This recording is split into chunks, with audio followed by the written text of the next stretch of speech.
Estimado doctor, estimados compañeros, el grupo número 3 tiene a bien presentar el tema de la posesión y la propiedad. Esto como parte del ciclo de exposiciones que vamos a realizar en la materia de Derecho Civil 2, presidida por el doctor Ismael Molina Quintana. Para esta ocasión, los expositores son Danitza Luz Ramos Fuertes, Nicolás Claros Flores, Raúl Vélez Choque, don Gustavo Varinzelos. La posesión. Generalidades sobre la posesión. La posesión es una de las instituciones más importantes en lo que se refiere a derechos reales.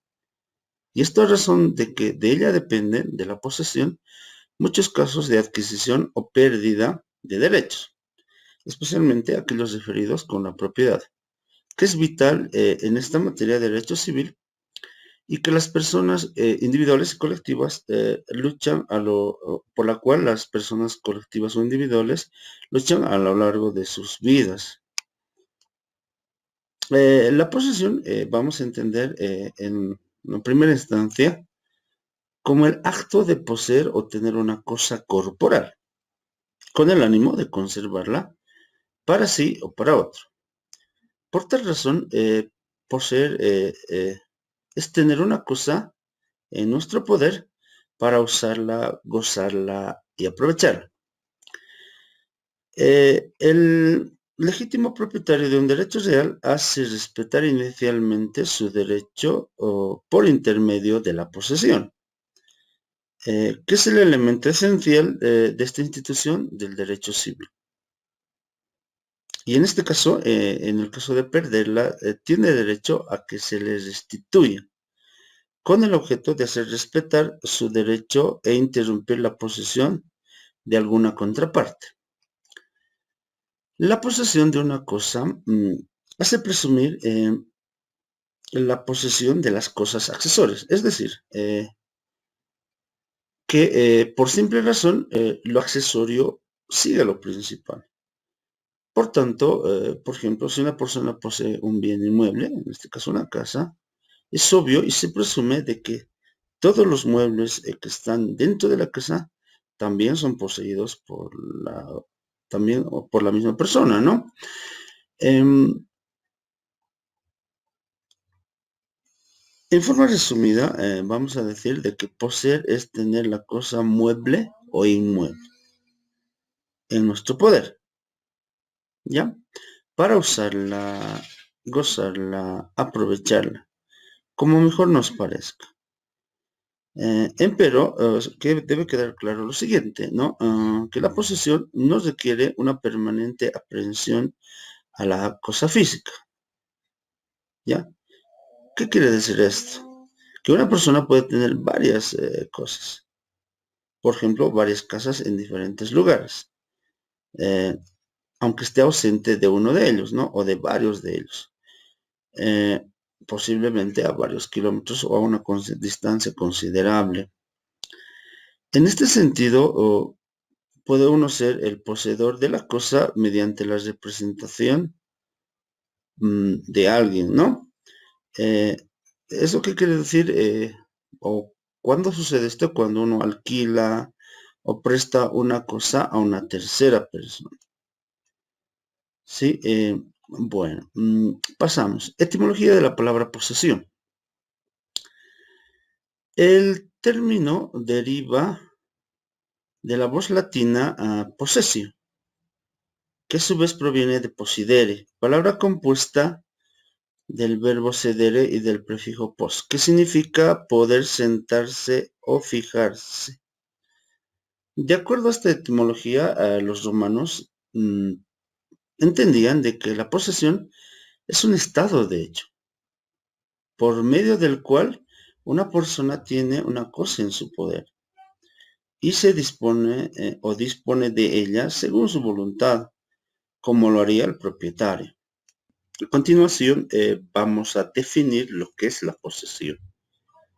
El maestro Savigny nos decía y nos manifestaba que la posesión es la relación de estado que se da entre una persona y la cosa física,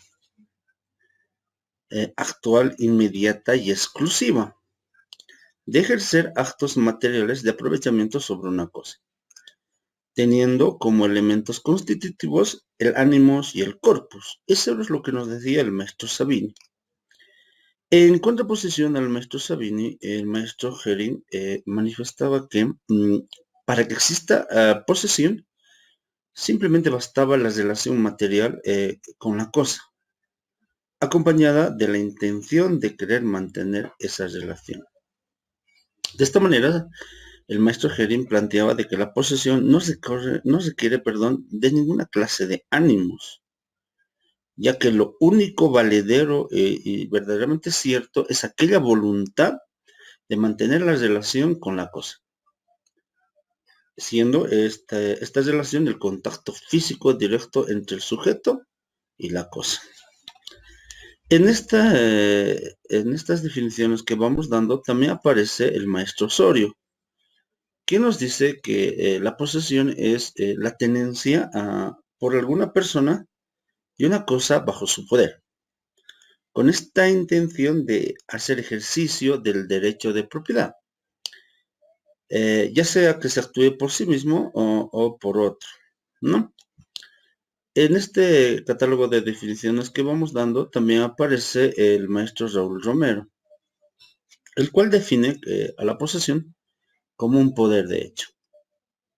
Es decir, aquel poder físico que se ejerce sobre una cosa, mediante actos materiales que demuestran la intención del ejercicio pleno del derecho de propiedad o de cualquier otro derecho real. Finalmente, de todo ese legajo de definiciones que dimos, nosotros vamos a establecer de que la posesión es el poder de hecho ejercido sobre una cosa, mediante actos que denotan la intención de tener sobre ella el derecho de propiedad u otro derecho real. Eso es lo que vamos a establecer. Ahora bien, se debe diferenciar claramente el derecho de propiedad en razón a que la posesión es un poder de hecho. En cambio, la propiedad es un poder de derecho. Es decir, que, a ver, para que esta parte quede claro, la posesión es tener una cosa corporal, bienes muebles o inmuebles, con ánimo de conservarlas para sí o para otro. Por tener algún derecho real sobre el mismo, que debe ser respetado por todos. Y aquí prima el principio llamado erga omnes, es decir, el respeto a la posesión por todos, ¿no? Recordemos y reiteramos que aquí prima el principio de erga omnes. Ahora bien, nuestro Código Civil hace una diferenciación entre lo que es la posesión y la propiedad. Esto está en los artículos 87 y 105 del Código Civil. Y las diferencias son las siguientes. La posesión, según el artículo 87, es el poder de hecho, ejercido sobre una cosa mediante actos que denotan la intención de tener sobre ella el derecho de propiedad u otro derecho real. Una persona posee por sí misma o por medio de otra que tiene la detentación de la cosa. Mientras que la propiedad, según el artículo 105 del Código Civil, es el poder jurídico, es decir, el poder de derecho, que permite usar, gozar y disponer de una cosa y se debe ejercer en forma compatible con el interés colectivo, dentro de los límites que establece el ordenamiento jurídico y con sus respectivas obligaciones. Como verán, es importante establecer la diferencia entre lo que es la posesión y la propiedad.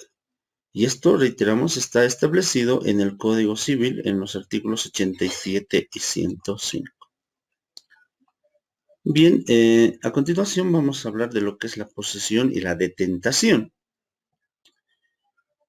El poseedor se comporta como propietario de la cosa, pero algunos otros distintos del poseedor ejercen también un señorío, sin ser propietarios ni titulares de otro derecho real. Estos son los detentadores. La detentación se denomina a veces como posesión precaria y debe ser diferenciada de la posesión misma. De acuerdo al maestro Jules Ledesma, se tiene las siguientes diferencias entre lo que es detentación y posesión.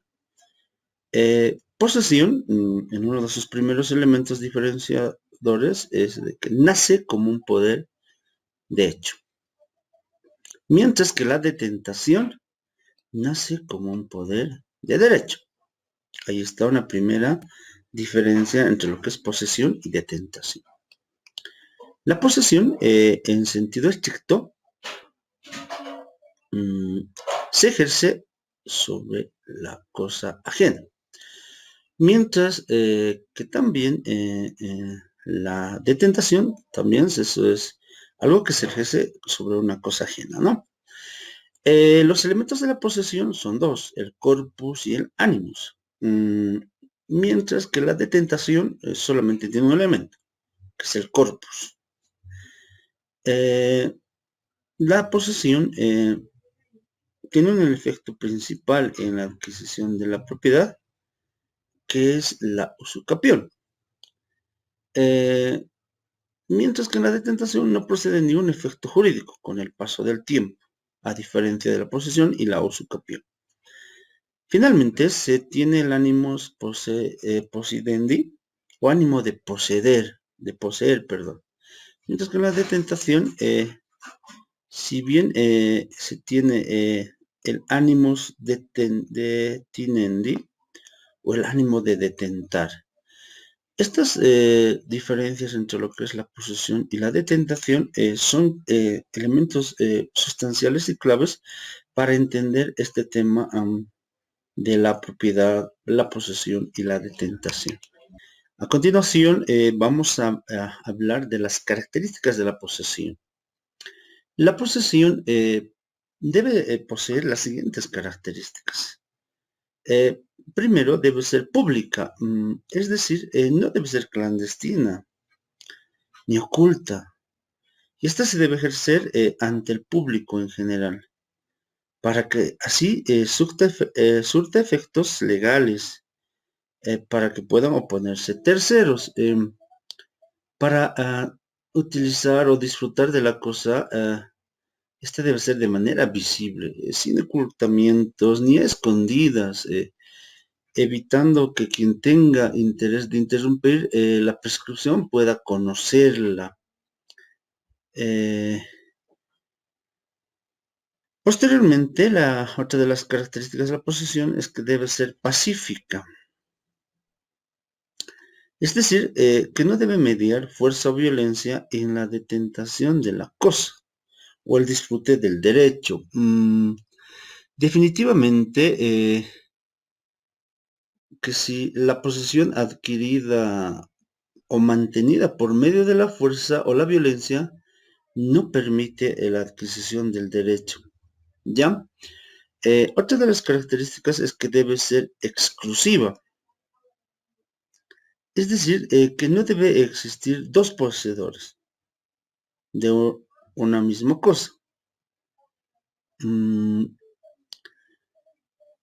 O derecho de que se disfruta o el disfrute fuera por coposesión, ¿no? Y finalmente, otra de las características de la posesión es que tiene que ser ininterrumpida. Es decir, de que se debe ejercer de manera continua, que no haya cesación de la detentación o del disfrute. En el momento de que deja de ser continua, el poseedor deja de ejercer actos posesorios sobre el bien y deja de tener la posibilidad efectiva de realizar dichos actos, según lo determina la ley. Estas son las características que debe tener la posesión. A continuación, vamos a hablar de los elementos de la posesión. Se dice que la posesión está compuesta por dos elementos constitutivos, entre los cuales están el corpus y el animus. El maestro Ripper al respecto asevera de que la posesión, reiteramos, tiene dos elementos, el corpus y el animus. El corpus es la parte material, es decir, es la detentación o poder físico. Se trata de actos materiales de tenencia, uso y disfrute. Por otro lado, tenemos el ánimos, que es la parte psicológica, ¿no? Es la voluntad de comportarse como propietario del bien, es decir, es la intención del que posee de obrar por su cuenta propia. Ahora bien, también el maestro Romero nos dice de que hay una distinción entre dos elementos, un objetivo o elemento material, el que llama el corpus possessionis, y otro subjetivo, un elemento psicológico, al cual el maestro Romero llama el animus possidendi, ¿no?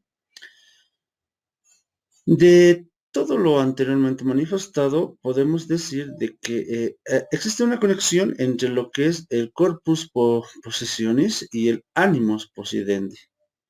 Y esta conexión es necesaria para la constitución válida de poseedor. ¿Sí? Continuando, a continuación vamos a establecer la diferencia o las características de lo que es posesión, detentación y propiedad. Como habíamos visto, la posesión nace como un poder de hecho, mientras que la detentación nace como un poder de derecho, mientras que la propiedad es un derecho real. La posesión se ejercita sobre la cosa propia, mientras que la detentación se ejercita sobre la cosa ajena. La propiedad es el derecho de usar, gozar y disponer de una cosa sin más limitaciones que las que establece la ley. En la posesión existe el corpus y el animus, mientras que en la detentación simplemente el corpus. Existe un efecto principal en el caso de la posesión, que es la adquisición de la propiedad a través de un elemento o de una forma de adquirir la propiedad. En este caso, la usucopia. Mientras que la detentación no produce efectos legales en el paso del tiempo, ¿no? Y en cambio, la propiedad, el propietario tiene la acción contra el tenedor y el poseedor de la cosa para poder reivindicarla. Miren qué importantes son establecer estas diferencias entre lo que es la posesión, la detentación y la propiedad. Hasta aquí, estimado doctor, la parte que nos corresponde hacer como exposición y presentación. Mi nombre es Edson Gustavo Varincelos. A continuación vamos a dar paso al compañero Raúl para que continúe con la presente exposición. Muchas gracias. Bueno, en principio, muy buenas noches, doctor, y muy buenas noches, compañeros. Voy a continuar con la exposición. Voy a mencionar los siguientes aspectos. Adquisición, conservación y la pérdida de la posesión. En cuanto a la adquisición, podemos mencionar que se adquiere con el corpus y el animus, es decir, tener la cosa, tener la intención, la voluntad de comportarse como propietario. Entre el otro aspecto tenemos la conservación. De la misma forma, ¿no? Se conserva la posesión con el corpus y el animus, más los actos de conservación de la cosa. Es decir, realizar construcciones, refacciones que sean útiles, ¿no? De mero recreo, y estás debiendo el propietario indemnizar por dichos gastos al poseedor. Ahora, otro aspecto, sería la pérdida. La posesión se pierde cuando desaparecen, ¿no?, los dos elementos, es decir, el corpus y el ánimos. Este caso se puede presentar en los actos de transferencia de propiedad, donde la cosa pasa a ser de propiedad de otra persona y el enajenante estaría perdiendo esos dos elementos que pasarán a ser de otro sujeto. Asimismo, ¿no?, podrá ocurrir en las cosas abandonadas, donde se presentará una denuncia voluntaria a los citados elementos. Ahora haré referencia a los efectos jurídicos de la posesión. La posesión se encuentra protegida contra las acciones jurídicas ejercitadas, ¿no?, por terceros a través de los interdictos que determinan el Código Civil. Voy a dar lectura al artículo 461, acción de recuperar la posesión. Parágrafo 1.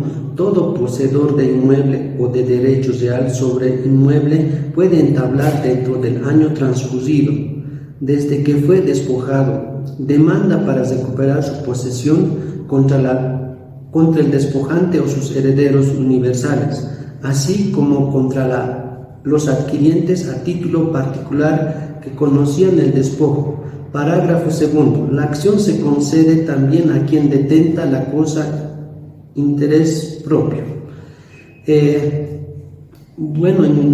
Este artículo nos hace referencia, ¿no?, por ejemplo, ¿no?, cuando el poseedor pierde la posesión dentro del transcurso del contrato o dentro del transcurso del año, puede recuperar su posesión, ¿no?, previo acuerdo con el propietario. Ahora voy a dar lectura al artículo 1462. Acción para conservación la posesión. Parágrafo 1. Todo poseedor de inmueble o de derecho real sobre inmueble que sea perpetuado en la posesión puede pedir dentro de un año transcurrido desde que se le perturbó, se le mantenga en aquello. Parágrafo 2. La acción se concede si la posesión ha durado por lo menos un año en forma continua y no interrumpida. Parágrafo 3. La posesión adquirida en forma violenta o clandestina no da lugar a esta acción, a menos que haya transcurrido un año desde que cesó la violencia o clandestinidad. Ahora voy a referirme también al artículo al artículo 100. La posesión vale por un título. La posesión de buena fe de los muebles corporales vale por título de propiedad, salva la prueba contraria. Este artículo nos hace referencia, ¿no?, sobre la posesión puede originar la adquisición del derecho de propiedad, que será inmediata cuando se trate, ¿no?, de cosas de nadie o cosas abandonadas, y la adquisición será inmediata, ¿no?, cuando se adquiere la propiedad a través de la usucapión, lo que significa tampoco que deja desprotegido al verdadero propietario, quien tiene la acción reivindicatoria para recuperar su dominio sobre la propiedad conforme establece el Código Civil en su artículo 1453. De la misma manera, daré lectura al artículo 1453, acción reivindicatoria. Parágrafo 1. El propietario que ha perdido la posesión de una cosa puede reivindicarla de quien la posee o la detenta. Parágrafo 2. Si el demandado, después de la citación por hecho propio, cesa de poseer o de detentar la cosa, está obligado a recuperarla para el propietario, o a falta de esto abandonarle su valor y resarcirle el daño. Parágrafo 3. El propietario que obtiene del nuevo propietario o detentador la restitución de cosa debe reembolsar al anterior poseedor o detentador la suma recibida como valor por ella. En este caso podemos mencionar, ¿no?, que cuando el propietario el propietario, ¿no?, por algún descuido o por algún otro motivo pierde, ¿no?, su propiedad y ha sido usucapido, ¿no?, por su poseedor, pero al propietario, ¿no?, la ley le permite reivindicarse con la propiedad usucapida, o sea, a través de podría decir, a través de una demanda de reivindicación de derecho propietario. Más o menos se refiere a eso este artículo. Ahora voy a hacer referencia a los vicios de la posesión. Por tanto, los vicios que no deben existir en la posesión son los siguientes, ¿no?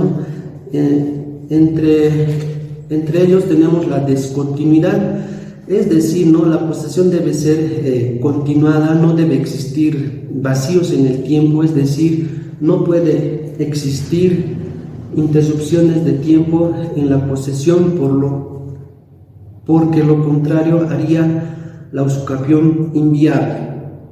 Entre otros, la violencia, es decir, que la posesión no tiene que ser violenta, más al contrario tiene que ser pacífica. Y entre otros, la clandestinidad, la posesión debe ser pública, es decir, conocida por todos y sobre todo por el propietario.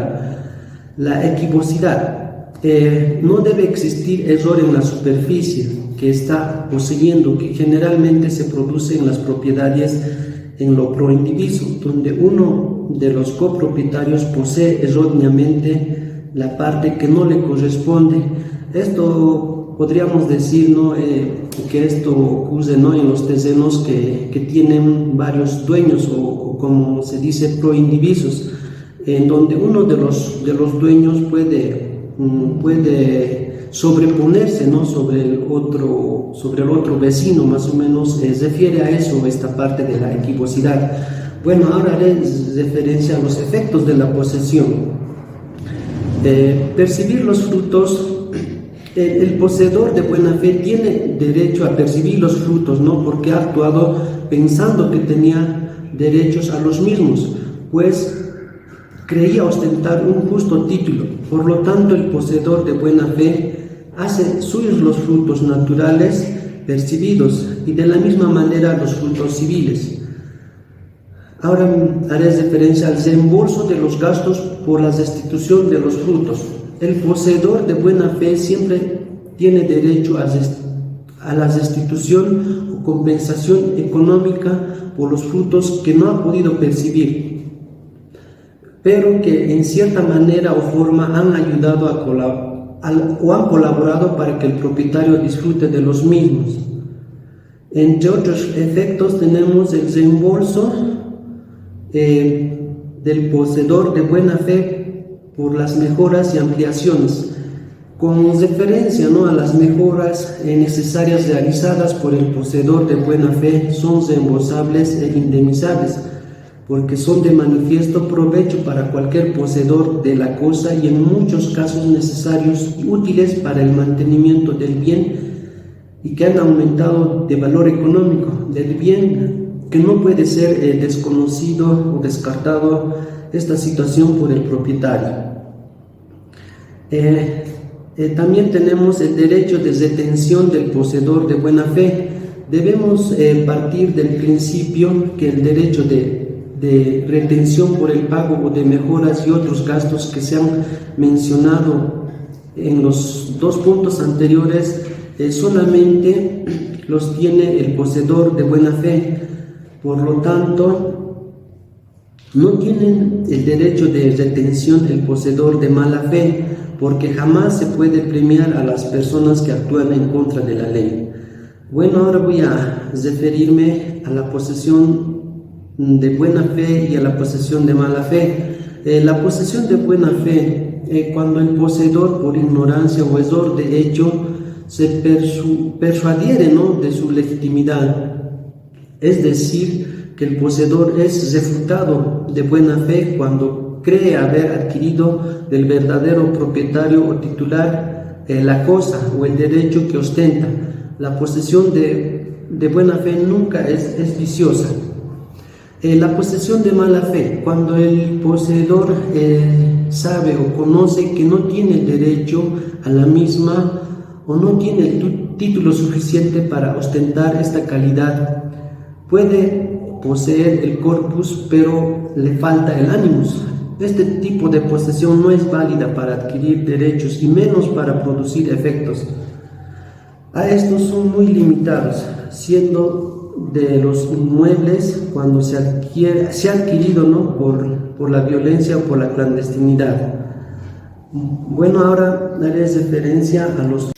Buenas noches, licenciado. Buenas noches, compañeros. Mi nombre es Danitza Luz Ramos Fuertes. En esta ocasión, mi persona les va a hablar un poco sobre la propiedad. Empecemos hablando sobre el origen de la propiedad. En Roma, se podría decir que la propiedad era considerada una organización individual, donde el pater familias tenían los tres derechos: el derecho de uso, el derecho de goce y el derecho de disposición. Asimismo, este pater familias podía sacar todo el beneficio o el mejor provecho, se pudiese decir, de todas estas cosas, es decir, de todo el bien o la propiedad, ¿no? En la Edad Media, empecemos hablando que el señor feudal tenía grandes extensiones de tierra, pero también tenía a sus siervos, donde estos siervos solo trabajaban la tierra a cambio de ocupar algunos espacios de tierra, ¿no? Es decir, que estos trabajaban a cambio de poder ocupar un espacio para poder vivir. Pero a la vez también deberían pagar algunos gravámenes al señor feudal, es decir, pagaban impuestos por ocupar estas tierras, ¿no? En la Revolución Francesa se consolida el derecho de propiedad, de acuerdo a que los siervos en este entonces habían quemado todos los archivos donde se encontraban los gravámenes que debían pagar, ¿no? Se podría decir que desaparecieron todos los impuestos que pagaban de esta propiedad y asimismo se apropiaron de todos los terrenos. Pero también a cambio de apropiarse de estos terrenos dieron a cambio una indemnización a los propietarios, ¿no? En el periodo contemporáneo, durante el siglo XIX surge la tesis de la propiedad como función social. Se podría decir que se pretendía darle el liberalismo a la propiedad. Por ejemplo, el idealista von Gering dice que la propiedad no podía ser un castillo inaccesible, dejando al arbitrio del egoísmo del individuo. También nos indica que la propiedad debía servir como elemento para un desarrollo integral de la sociedad. También, por otro lado, en esta época encontramos la intervención del Estado en la parte económica, ¿no?, donde nos dice que la propiedad debe estar al servicio del bien común. A partir de este momento, el derecho sirve como un freno a las facultades de los derechos del propietario, ¿no? Definiciones de la propiedad. Encontramos varias definiciones de la propiedad. Dentro de estas yo les voy a hacer mención a algunas definiciones de algunos juristas. Por ejemplo, el jurista italiano Messineo nos afirma en todos sus tratados sobre derecho civil, hace referencia a la propiedad y nos indica que la propiedad es la estabilidad o consolidación de la posesión exclusiva de los bienes. Además dice, es el poder de derecho transformado en un poder jurídico, ¿no?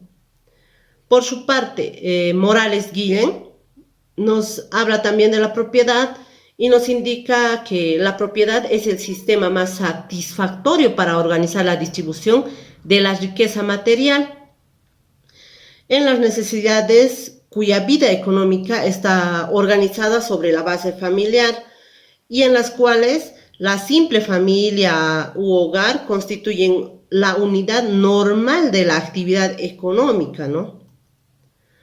Por su parte, Manuel Osorio nos menciona que la propiedad es la facultad de gozar y disponer la cosa, ¿no?, con exclusión del arbitrio ajeno. Y asimismo nos indica que se puede reclamar su devolución cuando éste se encuentre en poder de otra persona. De acuerdo a las definiciones de algunos juristas y otras definiciones, podemos indicar que la propiedad proviene del latín propietas, a su vez también deriva de la palabra promium, que significa lo que es propio, o también se pudiese decir lo que pertenece a una persona.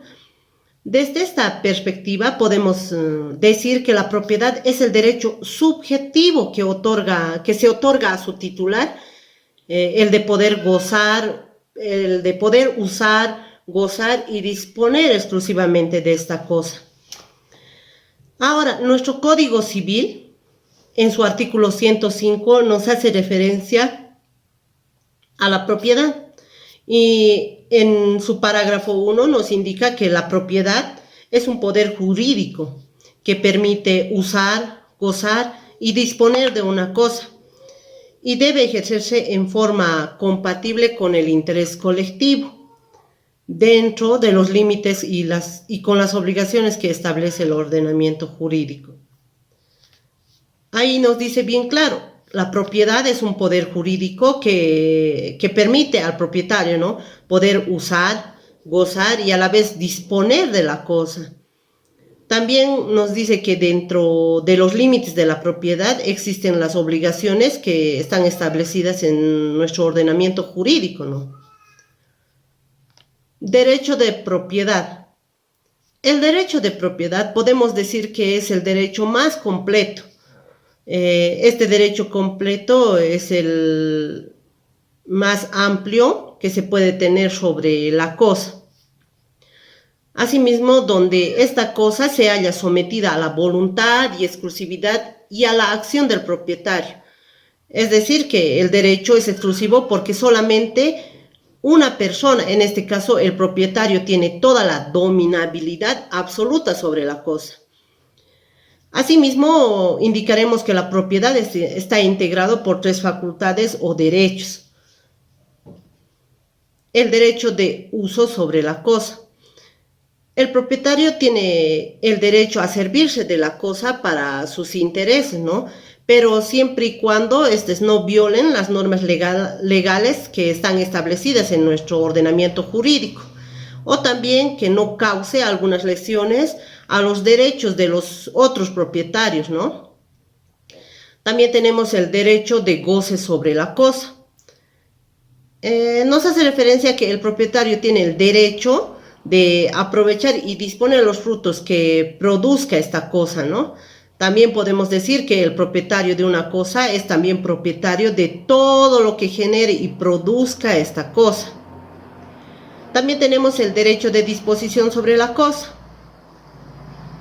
El propietario, bajo la premisa, se pudiese decir, bajo la premisa de la cosa, indicamos que esta cosa está bajo su dominabilidad. También podemos decir que el propietario puede hacer con ella lo que quiera, incluyendo destruirla o dañarla. Del mismo modo, este propietario puede disponer su derecho real, ¿no? Así como también puede venderla, donarla, desligarse también de su derecho, ¿no? O simplemente dársela a otra persona. Características de la propiedad. Y limitación. El propietario ejerce los poderes más amplios sobre la cosa que es el objeto de derecho. Como podemos decir, tiene el poder de extraer toda la utilidad económica de esta cosa. Es decir, tiene la aptitud de restringir, es decir, que puede limitar el derecho sobre su propiedad, ¿no? También puede descomponer y asimismo puede destruir su derecho. Es decir, poner fin o término a todas las relaciones jurídicas sobre la cosa. O también se pudiese decir que puede alterar o quitar su figura o su forma. La exclusividad. El derecho de propiedad es exclusivo, de manera que solo el propietario se beneficia con la totalidad de todo, ¿no? El derecho de propiedad no puede pertenecer a dos personas en su totalidad, ¿no? La perpetuidad. Se habla de la perpetuidad en el sentido que no se le asigna una duración alguna, es decir, que no se puede perder si no se hace uso, ¿no? Ahora, la propiedad condicional. En tanto que las modalidades de las obligaciones son numerosas, solo podemos citar a la condición como modalidad usual de los derechos reales. Características del derecho de propiedad. Es un derecho absoluto. ¿Por qué decimos que es un derecho absoluto?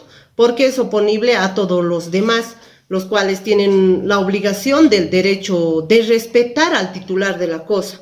Es decir, que el titular tiene todas las facultades sobre el bien y los demás están obligados a respetar esta propiedad. Es un derecho exclusivo, como anteriormente ya habíamos mencionado, que solamente el titular, es decir, el propietario de la cosa, puede usar, gozar y disponer del bien, excluyendo a los demás. Es un derecho perpetuo, porque el derecho de propiedad no se pierde con el transcurso del tiempo, es decir, que no se extingue, es decir, que perpetúa a pesar que pasen años, días, meses, etc. Es un derecho soberano, porque la propiedad es un derecho inviolable, pero también hay algunos casos que están previstos por ley donde va a lo contrario del derecho inviolable, ¿no? Gracias. Bien, compañeros, buenas noches. Continuando con el tema, les voy a hablar sobre lo que son las facultades inherentes al derecho de propiedad, el cual está tipificado en el artículo 105 del Código Civil en el Poder Jurídico. Bien, ¿por qué los derechos del titular de la cosa están establecidos por la ley? Porque les permite usar y gozar de la cosa. Permite usar y gozar de la cosa porque el titular tiene lo que es el ius utendi y el ius fruendi, de manera que éste puede utilizar en su provecho en la forma que más le vea conveniente, además de percibir y gozar de los frutos a su conveniencia, ya que los frutos pueden ser naturales, civiles e industriales. Disponer de la cosa porque el titular puede conservar la cosa, puede venderla, puede destruirla, puede abandonarla. Y sobre los límites que tiene esta, podemos indicar de que conlleva limitaciones en sentido de que el propietario no puede abusar de su derecho bajo el pretexto de su titularidad, ya que la propiedad debe ser siempre compatible con lo que es el interés colectivo. Sobre las obligaciones, podemos mencionar de que la propiedad genera también obligaciones porque todo derecho siempre conlleva obligaciones. Vale decir que al tener una propiedad, pagaría lo que son los impuestos. Sobre los elementos de la propiedad, podemos mencionar de que en el artículo 105 del Código Civil Boliviano, como ya les antecedía, el Poder Jurídico nos indica de que permite usar, gozar y disponer de la cosa.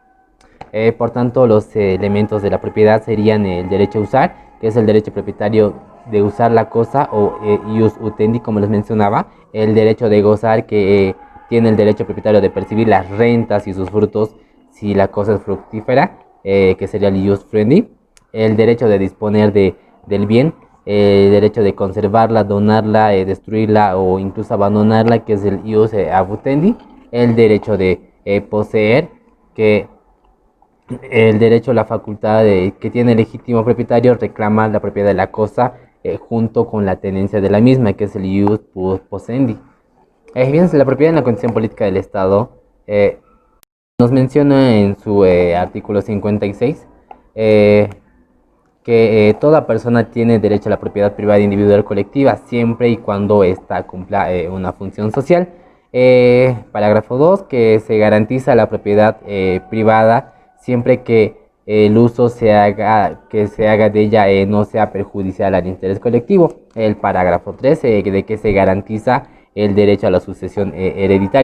El artículo 57 constitucional también nos indica que la expropiación se impondrá por causa de necesidad o utilidad pública, calificada conforme a la ley, pero previa indemnización justa, la propiedad del inmueble urbana no estará sujeta a reversión. Como ya les hablaba del derecho a la propiedad, podemos indicar de que esta tiene una función social que cumplir.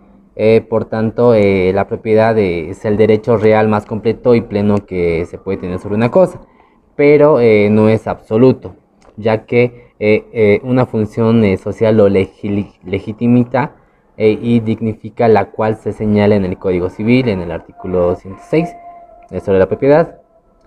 Concordante a lo que es el artículo 56 constitucional en su parágrafo 1. Como ya les mencionaba, de que indica de que toda persona tiene derecho a la propiedad privada, individual o colectiva, siempre y cuando ésta cumpla una función social. De manera de historia podemos citar al doctor Carlos Morales Guillén, el cual citaba a Miniseo, el cual aseguraba que la función social supone que la propiedad cumple también una finalidad social, además de que obliga al propietario a ejercer su derecho en interés de todos, o al menos sin que pueda ir contra el interés general. Además, la propiedad siempre se halla subordinada al bien común y al interés social, en esa razón fundamental de su funcionamiento. Sobre la diferencia entre dominio y propiedad, la mayor parte de las veces los términos dominio y propiedad son usados como sinónimos desde lo que es la época romana. Por su parte, Hugo Galindo Decker asevera que la propiedad, a diferencia del dominio, es una significación más evolucionada, acorde con los avances de la ciencia y los factores espirituales de la humanización del derecho. Así se confronta al dominio considerada como instituto cerrado, único y estático, y la propiedad como una configuración plural, abierta y dinámica. Y se dice que la rigidez del dominio se está pasando a la plasticidad de la propiedad, y concluye que la propiedad es la expresión moderna y avanzada del dominio. Como se puede observar en el cuadro, propiedad hace referencia a la titularidad sobre un objeto corporal. Va conectado con una jurídica también. El dominio se reserva para las cosas muebles e inmuebles, y es considerado como el derecho de la propiedad sobre las cosas. Sobre el dominio, de que indica toda relación de pertenencia o a la titularidad sobre la cosa, se refiere sobre el dominio que indica toda relación de pertenencia o la titularidad sobre la cosa. También se refiere inequívocamente a una cuestión jurídica y que toma una significación más amplia, ya que comprende derechos y no solo son las cosas. También se emplea para referirse a todos los derechos susceptibles de apreciación pecuniaria. Comentar sobre la pérdida del derecho de la propiedad, el cual significa la cesación de la actividad jurídica entre la persona y la cosa, que puede ser un acto de la voluntad del titular o por causas totalmente ajenas a ella. De ese modo, la pérdida puede darse en los siguientes casos. Desde el punto de vista del objeto, podemos indicar de que la cesación o destrucción material, cuando el bien sobre el que ejercita el derecho desaparece, ya sea por efectos naturales o por obra de la persona. Esto sería mencionado también como la destrucción jurídica, cuando la cosa que queda fuera del comercio de las personas. También podemos hablar desde el punto de vista del sujeto, el cual es la cesación voluntaria, el cual refleja la intención de dejar la relación persona-cosa y se da en las formas de enajenación y de abandono. La cesación involuntaria se produce por extravío, robo o sustracción, además por la expropiación. Sobre las teorías, fundamentos de la propiedad, la doctrina de Leon Duguid nos indicaba de que la propiedad no debe ser en absoluta e individual, como se hacía en Roma antiguamente, por lo que se debe perseguir el interés de la colectividad, pero tampoco debe existir una propiedad colectiva, porque eso significaría volver a la barbarie, por lo que la propiedad debe ser ejercitada con el interés de la colectividad. Sobre la teoría de la ocupación, establece que la propiedad tiene su origen en la ocupación, teoría criticada por la ocupación que es un hecho, en cambio la propiedad es un derecho, que no puede ser justificado por un hecho. Sobre la teoría del trabajo, sostenida por los economistas que dicen que la propiedad se fundamenta en el trabajo de una persona, es decir, que sostienen el trabajo justifica la propiedad. Teoría también criticada porque en la elaboración de una cosa no interviene una sola persona, sino varias. Entonces, todas estas personas tendrían que ser propietarios de la misma cosa, además de que el trabajo del más reciente desplazaría el derecho de la propiedad desde el trabajo del más antiguo. Sobre la teoría de la convención, establece que la propiedad es un derecho social, de que los hombres realizando una gran convención no se admite tal teoría porque el derecho no fue históricamente comprobado. Sobre la teoría de la ley, establece que la propiedad es anterior a la ley y que la ley es un producto cultural del hombre y solo sirve para depurar y legislar el derecho a la propiedad. Esta última teoría es la que más se acomoda a lo que es nuestra legislación. Bien, para terminar podemos indicar de que las limitaciones de la propiedad, podemos señalar de que es prohibido enterrar en la casa o en la ciudad, que el fondo vecino debe dar derecho de paso a otro que esté más adentro, de que el dueño puede cortar las ramas que entran del fondo vecino hasta 15 pies de altura, y de que pueda recogerse los frutos caídos cada 2 días en la propiedad del dueño. Tampoco se puede construir impidiendo el viento, la luz solar, etcétera, en fin de todo abuso perjudicial a la casa colindante. Universidad Privada Domingo Sabio. 20 años formando profesionales más humanos.